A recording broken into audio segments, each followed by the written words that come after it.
Assalamualaikum warahmatullahi wabarakatuh. Balik lagi ke channel aku, Nur Iksani Sondi Putri. Nah, di video kali ini aku mau ngejelasin mengenai freelance, dimana freelance itu suatu pekerjaan yang dapat dikerjakan dimanapun dan kapanpun.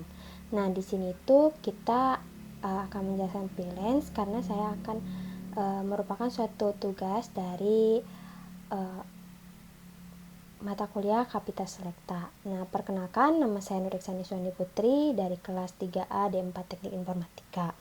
Nah, pertama itu ada freelance. Apa itu freelance? Nah, freelance adalah suatu pekerjaan yang tadinya itu terkait dengan yang tidak adanya terkait dengan kontrak dengan jangka waktu yang panjang, tapi dia itu memiliki ikatan yang kuat terhadap perusahaan.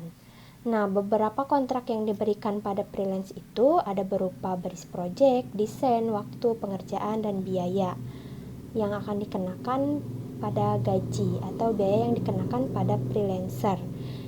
Yang itu berdasarkan tergantungnya kesulitan yang dihadapi dalam mengerjakan proyek serta jam terbangnya pula. Nah, selain itu juga selain pengertian dari freelance, ada juga suatu kelebihan dan kekurangan dari freelance, di mana pertama ada kelebihan ketidak adanya terkaitan dengan jam kerja. Nah, di sini itu freelance itu tidak dinilai berdasarkan kehadiran atau absen yang datang ke kantor, tapi dia itu diberikan dinilainya itu dari mengerjakan sesuatu proyeknya. Nah, dalam hal ini juga freelance ini cocok untuk orang-orang yang memiliki kendala terhadap waktu, namun tetap dapat mengerjakan pekerjaan dengan baik.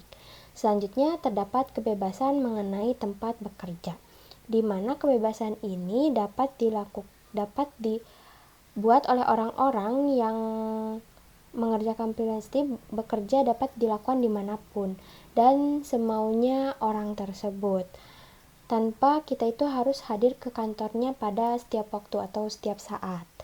Nah, maka untuk freelance ini cocok untuk orang-orang yang dia itu orang-orang yang menghindari macet, karena mungkin kan di daerah Jakarta ketika kita akan pergi ke kantor pagi-pagi mungkin akan terkendala dengan macet, sehingga freelance ini dapat menjadi suatu pekerjaan bagi orang-orang yang menghindari macet dan juga melakukan suatu pekerjaan dengan remote antar kota atau antar negara. Lalu pendapatan atau hasil gajinya ini dia itu sifatnya fluktuatif atau tidak menentu. Kadang gajinya itu diberikan beberapa bulan setelah proyeknya selesai, atau kadang juga misalnya dia itu diberikan waktunya itu misalnya dia dikontrak 3 bulan, maka kadang dia itu setelah 3 bulan baru digaji, atau juga ada yang diberikan setiap bulannya gitu. Nah, lalu ada yang ketiga, prospektif. Nah, selain itu juga terdapat kekurangan dari freelance, di mana fasilitas pendukungnya itu, fasilitasnya itu dia itu tidak tidak seperti pegawai yang tetap yang diberikan fasilitas. Namun pada freelance ini biasanya itu dia fasilitasnya itu ya berdasarkan apa yang dia punya, tidak diberikan dari kantor, karena bukan merupakan pegawai tetap, atau itu hanya pegawai yang mungkin sesekali di perusahaan tersebut, sehingga tidak mendapatkan fasilitas dari kantor atau fasilitas-fasilitas lain yang seperti pada kantor umumnya gitu. Seperti halnya ketika kita bekerja di bidang komputer atau yang menggunakan komputer, maka kita harus menggunakan komputer kita sendiri. Selanjutnya ada hilangnya inspirasi, di mana dengan begitu banyaknya proyek yang ada di industri, sehingga dapat mengakibatkan seorang freelancer itu dapat kehilangan inspirasi dalam pekerjaannya, karena terlalu banyak mungkin pekerjaan yang dia dapatkan, sehingga inspirasinya itu semakin berkurang terkadang seperti itu. Lalu ketiga ada sulitnya bersosialisasi, di mana dengan adanya perusahaan yang tetap dan tidak menjadi pegawai yang tetap ini itu merupakan salah satu yang mengakibatkan kekurangnya bersosialisasi antar pegawai, karena ketika seorang freelancer itu bekerja di suatu perusahaan, otomatis dia kan tidak bekerja di kantornya, sehingga dia itu tidak dapat bersosialisasi dengan teman-teman atau pegawai yang lainnya di perusahaan tersebut, sehingga kurangnya bersosialisasi antar pegawai. Nah, selanjutnya ada cara mencari freelance. Nah, pertama ada bertanya kepada teman. Di mana bertanya kepada teman? Cara mencari freelance itu ada bertanya kepada teman, di mana kita misalnya ketika kita ingin menanyakan sesuatu kepada teman kita yang telah bekerja di suatu perusahaan, kita dapat bertanya kepada orang tersebut atau teman tersebut bahwa di perusahaan tersebut menyediakan suatu pekerjaan freelance bagi kami yang akan melakukan freelance gitu. Jadi kita dapat bekerja ke teman kita yang sudah bekerja di suatu perusahaan gitu. Atau selain itu juga dapat melihat melalui media sosial, di mana pada saat ini kan media sosial sudah menjadi hal yang umum bagi kita, karena informasi-informasi itu banyak ditemukan di media sosial seperti itu. Jadi kita dapat mencari di media sosial, di Instagram, di Facebook, di Twitter mungkin, atau kita mencari website. Lalu setelah itu kita menentukan freelance-nya atau pekerjaan yang kita geluti, yang kita inginkan atau yang kita pahami. Nah, setelah itu kita dapat mencari freelancer di website. Nah, terdapat juga di website saat ini tuh banyak sekali website yang menyediakan tentang pekerjaan freelance bagi kita kaum yang akan melakukan freelance gitu. Lalu ada tips dan trik dalam mencari freelance. Nah, pertama itu kita harus melihat kemampuan kita itu seperti apa yang kita ketahui, apa yang kita inginkan, apa yang kita bisa dalam melakukan pekerjaan. Jadi pertama kita melihat diri kita terlebih dahulu, apa yang bisa kita lakukan, apa yang mampu kita lakukan buat nantinya itu kita mengajar freelance-nya, atau kita mencari freelance yang sesuai dengan style dan keinginan kita. Setelah itu lihat juga skill yang ada di diri kita yang kita miliki, apa sih yang kita bisa, apa sih yang kita mampu kita kerjain, apa sih yang menjadi apa sih yang bisa kita kembangkan nantinya, apa yang bisa kita kerjakan. Kalau misalnya itu tidak berdasarkan skill yang kita punya, itu nggak akan berjalan, jadi freelance-nya itu pasti bakalan nggak baik, nggak bener gitu. Jadi maksudnya melihat skill itu, misalnya kita skillnya di bidang akuntansi, nah kita mencari freelance berdasarkan apa yang kita bisa gitu di bidang akuntansi itu. Jangan mencari freelance yang berdasarkan komputer, IT, yang seperti itu, tapi menjurus ke skill yang kita punya.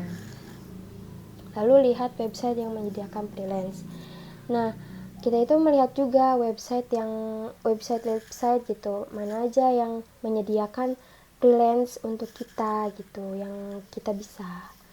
Lalu pilih freelance yang ingin dimasuki. Nah, kita itu memilih freelance yang berdasarkan style, kemampuan, apa yang kita mau. Lalu udah gitu kita masukin aja daftar riwayat hidup kita, kayak skill yang kita punya, ya pokoknya CV kita lah. Lalu nantinya sesuaikan dengan kemampuan gitu. Setelah itu ada beberapa website untuk mencari freelance. Ada Upwork, Freelancer, Link ID, Remote Task, Fiverr, Project.co.id, ada 1000, Fiverr, ya seperti itulah ya. Kita coba cari yang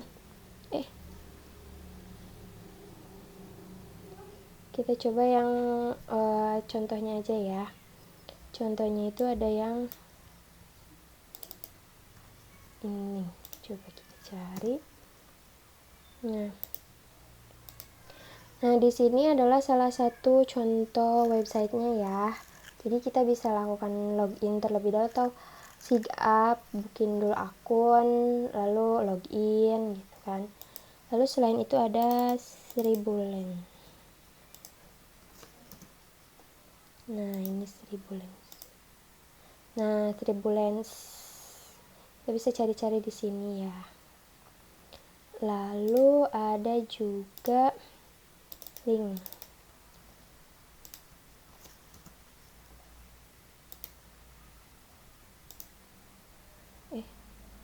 Oh, ini harus join dulu ya. Nah, ini LinkedIn. Nah, di sini kita seperti biasa sign dulu kayak gitu-gitu.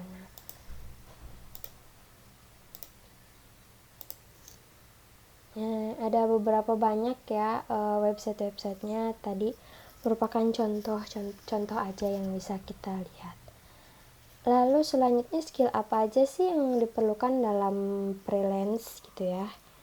Pertama, ada memiliki skill atau keahlian tertentu, di mana skill dan dalam bidang tertentu itu merupakan dasar untuk bisa menjadi seorang freelancer. Keahlian ini yang akan menjadikan daya tarik dan daya jual terhadap klien. Sehingga semakin tingginya skill seorang freelancer, itu akan semakin tinggi juga daya jualnya dan dapat melakukan kerjasama dengan klien pada sebuah proyek. Lalu cepat beradaptasi. Nah, di sini freelancer juga dapat dituntut untuk dapat beradaptasi dengan cepat, karena pada suatu proyek itu dituntut untuk kerja dengan cepat dan tepat di bawah tekanan, sehingga proyek yang ditangani ini juga dapat bervariasi, dan juga para pelaku freelancer dituntut cepat beradaptasi agar proyeknya itu dapat berjalan dengan lancar. Nah, selanjutnya ada komitmen dan profesionalitas kerja, di mana freelancer ini harus dapat menentukan sendiri waktu untuk mengerjakan proyeknya, dan proyeknya itu dapat berjalan dan tidak ada gangguan, sehingga aktivitas lainnya pun dapat dilakukan secara tepat waktu. Nah, mungkin hanya itu yang dapat saya sampaikan. Kurang lebihnya saya mohon maaf. Billahi taufiq wal hidayah. Wassalamualaikum warahmatullahi wabarakatuh.